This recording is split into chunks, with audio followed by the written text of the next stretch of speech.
Dude, all right, yeah, Yeah. let's talk about the Giants. Poor Danny Dimes. Okay, so let me ask you a legit question, Perna. Sure.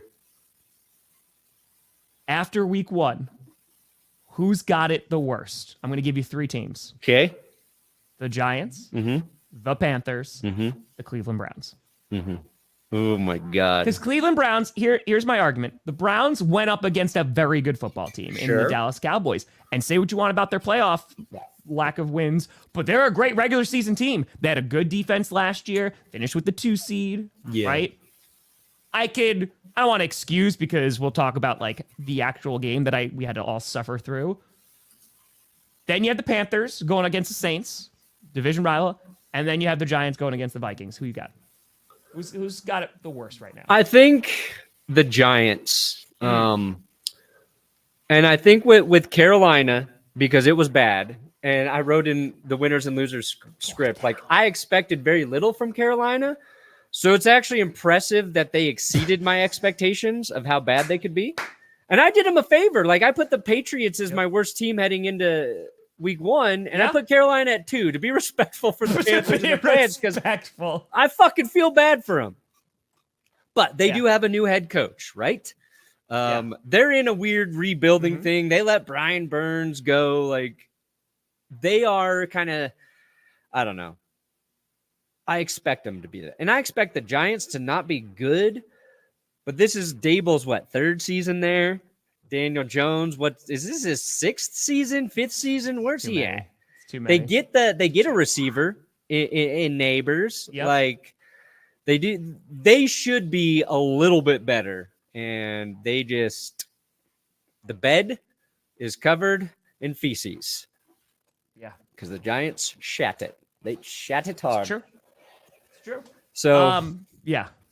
So you're second Giants? I'm saying but the Browns, in terms of where they overachieved towards the second half of last season, to where they're at now, like that feels like it could be a big fall. They were a playoff team, and they feel like they could be, oh no, we're picking top 8.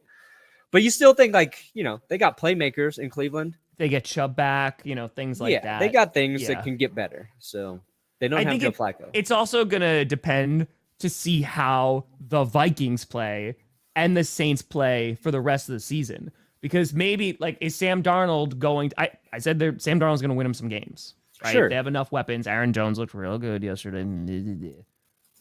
But if the Vikings are a solid football team, maybe it doesn't look as bad. If the Vikings turn around in a few weeks and they're garbage, then it's going to look even worse. I think it's... In terms of positioning, I think you have it right.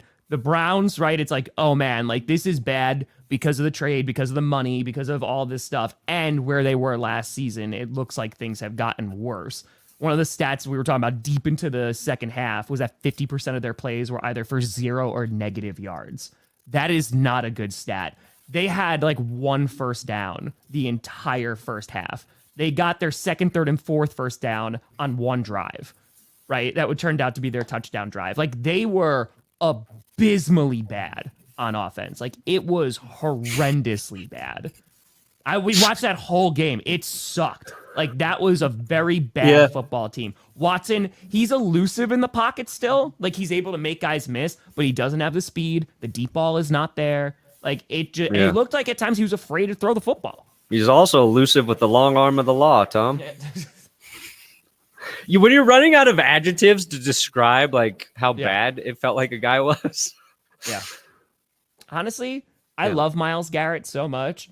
TJ Watt, man, TJ's dude, he's somehow the best defender in the league and still a little underrated. He didn't get Defensive Player of the Year last year, and they gave it to Garrett. And I love how that's a fight, and it's within the AFC North. Yeah. Right? It's just no, we have the one defensive guy who's holding it all together, and he's no. Watt was, again, he had everything yesterday, and a bunch of those plays got called back. Yeah. And then you have the Panthers, who at least there's a rookie quarterback. So you're okay, it was the first overall pick, and we had that trade. Not great, but, new head coach. I think the owner is the biggest problem, right? You have David Tepper, which is a problem. Easy. So, they're kind of stuck in that hell for a while. Easy. And then you have the Giants, which they paid Daniel Jones. And they're just like, okay, cool. Are we just having another year of waiting and we're just going to wind up drafting a guy, which they kind of knew when they paid him anyway, that they were likely just going to be drafting a guy. Yeah. And I think on top of that, Saquon playing so well on Friday is just really that's the knife getting twisted. Yeah. Yeah, because Saquon, arguably the best running back all week so far. Giants Panthers are there.